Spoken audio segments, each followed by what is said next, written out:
Well, the second EuroNASCAR 2 race from Automotodrom Grobnik in Croatia will be coming up very shortly. But in yesterday's race, Vittorio Garelli and Tobias Dauenhauer were on the front row of the grid.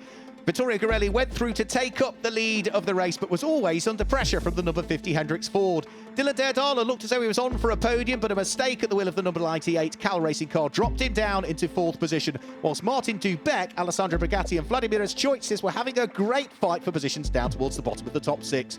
Garelli would come through, though, to claim the win, his second career win in the NASCAR Wheeling Euro Series EuroNASCAR 2 division.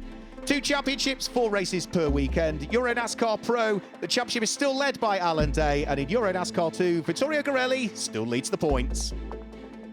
But it's a very picturesque backdrop to the circuit. It's nestled in the mountains above the city of Rikar, and this circuit is 4.168 kilometres or 2.58 miles. You can see how tight and twisty it is.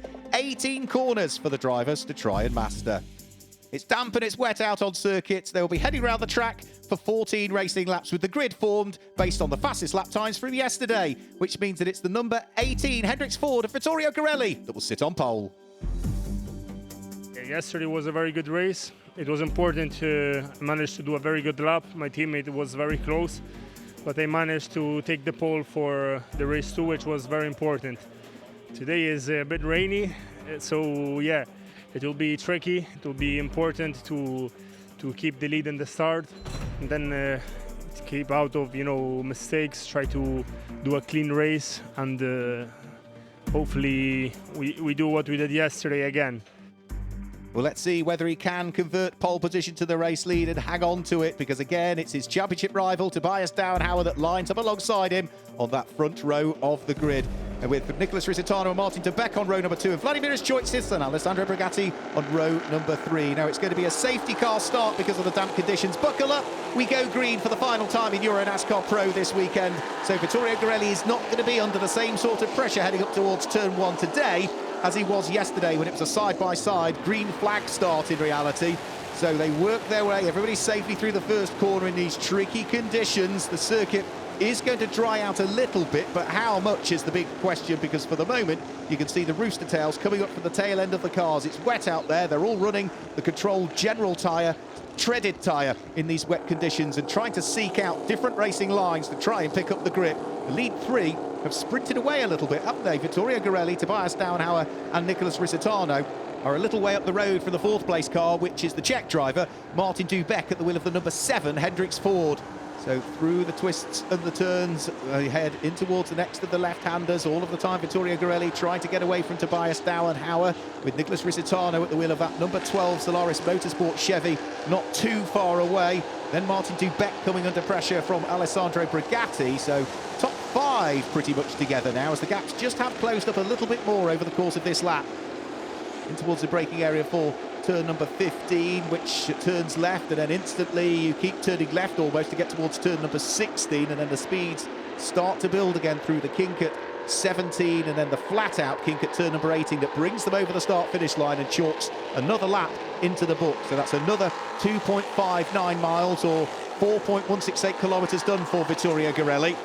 Now, every time this year in EuroNASCAR 2 we've had a driver win race 1, they have also won race 2 over the course of the weekend, because Tobias Dauenhauer claimed both wins at Vallelunga, and it was Martin Dubeck that claimed both wins when we went to Zolder last time out. Remember, Vittorio Garelli claimed the win yesterday, so if it goes to script, he should hang on to this race lead today, and at the moment he's just starting to open up a bit more of a gap between himself and the number 50 Ford.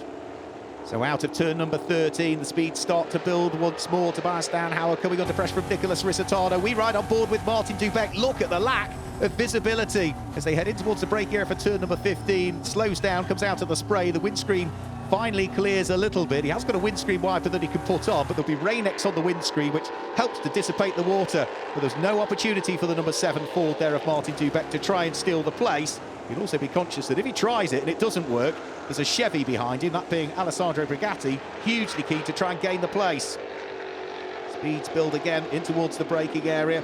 This time Martin Dubeck's going to try the wide line in towards 15. Needs to be careful here because it's going to allow surely Alessandro Brigatti to try and sneak his way through. Yeah, Martin Dubeck tried to gain the place. He's going to lose one there, I'm afraid, as we go on board with Dubeck, now having just lost the 1 position. And again, his windscreen is full of spray as he heads over the start-finish line. All of this is playing beautifully into the hands of our race leader, Vittorio Garelli, because this is second, third, fourth and fifth, all busy squabbling away at this stage. Sixth place looks as though it's Vladimiras Choitzis that still sits there in sixth position. But while these four cars are all busy squabbling, it will just hold them all up, and Vittorio Garelli is just going to extend that lead. The lead advantage almost up to 5 seconds now as the cars thread their way back out of turn number 5 at this stage. Bias Downhauer at the front of the queue, Martin Dubeck at the back of the queue, and the meat in the sandwich is Nicholas Risitano, followed by the number 8 car, which is Alessandro Brigatti. You ride on board with Martin Dubeck, who again just really can't see a great deal through that windscreen, but he can see enough to dive up the inside of Alessandro Brigatti and take the place back. Having lost it a few laps ago, he returns the favour to the Italian, and for Martin Dubeck, he will now look to try and close up on the car that lies ahead of him, which is the black and the orange car in the hands of Nicholas Risitano. Now, over the start-finish line, there goes our race leader, Vittorio Garelli, moving off the usual racing line there onto a damper part of the circuit. Now, either that's because he feels his tyres are overheating as the track is just starting to dry very slightly, or he's being very sensible and preempting the fact that that might happen. So he's looking after the tyres now, just in case they start to drop off at the end of the race. Either way, that's intelligent driving from the Italian. And for the moment, it's doing more than enough to keep him at the sharp end, leading this race. Remember, he won yesterday's race and is on course for potentially his second win of the season, his third career win in EuroNASCAR 2. He was a rookie last year and did a really good job. Ultimately finished third in the EuroNASCAR 2 standings for 2019. Now, Nicholas Risitano coming under pressure from Martin Dubeck, whilst Alessandro Brigatti is still there as well. They come in towards a break here at turn number 10, which was where Dubeck was able to gain a place over the number 8 car that lies behind on the previous lap. Can't quite do it this time through, but he's going to try and see whether he can get a good run coming out of turn 13 up towards turn number 14 and try and gain the place on Nicholas Risitano. He's closing in the slipstream, the door is almost open, he's just about got it prized open. Risitano squeezes Martin Dubeck fairly towards the grass, but the door is still open and they're going to run side by side through turn number 16. Risitano can't turn in, instead he has to shortcut across the grass. He rejoins directly ahead of the Alessandro Brigatti car, and that's caused damage to the tail end of Nicholas Risitano's car. There's damage and bodywork missing off the front end of the number 8 car as they come over the start-finish line. Yeah, bits of bodywork flying off the car ahead, right into the face of our onboard camera car, Vladimiras Choitzis. Look at the damage to Brigatti's car. That's going to affect the aerodynamics with that gaping hole at the front. It's going to affect the handling as well, because there's various bits of bodywork strewn on the circuit. There's also a bit of bodywork hanging off the front of the number 1 car as well. He's picked up, I think, the front bumper off the car ahead of him. And Vladimiras Choitzis will want to try and shed that bodywork if he can, because it could potentially cause damage to his car if he can't get rid of it. So for the moment, Brigatti now having to limp that number 8 car through and round the circuit, trying to hang on to places. And Nicholas Risitano's had a spin as well, so he's had a problem and come to grief. I think that was at turn number 2 where he's had a rotation. He will rejoin, but he'll rejoin a long, long way down through the order. And that now just means we've got 2 cars fighting away towards the sharp end for second and third places. It's Tobias Dauenhauer just ahead of Martin Dubeck, who throws one up the inside and is going to go through into second position. Great driving from the Czech driver. Leaving the door open was Tobias Dauenhauer, and he couldn't quite close it in time, the 22-year-old German. He has lost a position in his rookie season. He drops down into third place. Now, Vittorio Garelli is too far up the road, really, to be caught by Martin Dubeck on pure pace. It would rely on a problem for the race-leading Italian at the wheel of the number 18, Hendrix Ford. But certainly for Vittorio Garelli, there's no hint of any mistakes having been made just as yet. The circuit is drying, but of course the tyres are going off, and until the checkered flag is shown, anything could happen. 2 laps to go. At the moment, we've actually got a Hendrix 1, 2, 3 as well. Now, we've never had in EuroNASCAR Whelen history the single team dominate the top 3 steps of an overall podium. We've had a 1, 2, 4 from Cal Racing before. We've had 1, 2, 3s in things like the Junior Trophy before from a team, but never for the overall top 3 spots on the podium.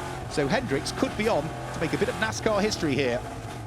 Vladimiras Choitzis won't worry about that, though, because he's still busy squabbling away with Francesco Caristo, looking to try and squeeze past the Marco Steep Motorsport number 46 car. Can he do anything about it? Well, he's certainly pushing hard here to try and work his way through and get past that car. Caristo looking to see whether he can hang on to the position as the circuit still continues to dry all of the time. But of course, as it evolves, it's sort of going in between wet to now that greasy, horrible stage, which is the bit that the drivers really don't like. Schwartz is almost pushing Garisto over the start-finish line. But for Vittorio Garelli, it looks as though everything has yet again gone to plan for the Italian. He led the championship going into this weekend. He has now done the double and is going to head away from Croatia towards the finals at Circuit Automotodrom with the championship lead. Martin Dubeck will come through and finish in second place, and Tobias Downhauer finishes in third place, which means it is a Hendricks 1-2-3, and they as a team make EuroNASCAR history. Vittorio Garelli, a double winner in Croatia. It's a fantastic weekend, pole position and both wins in the races. This race was tricky conditions because the track was a bit slippery, a bit wet.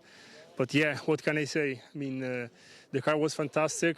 Team Hendricks did a very good job, and I was just pushing every lap until the end and was very confident all weekend. So yeah, big thanks to the team, to my sponsors, my family and my supporters, and let's keep it going, you know, keep the good flow for the final event in Valencia in a few weeks. So a double win for Vittorio Garelli sees him leave Croatia 13 points ahead of Tobias Downhauer in the championship, who's got 11 points in hand over Alessandro Brigatti in third position.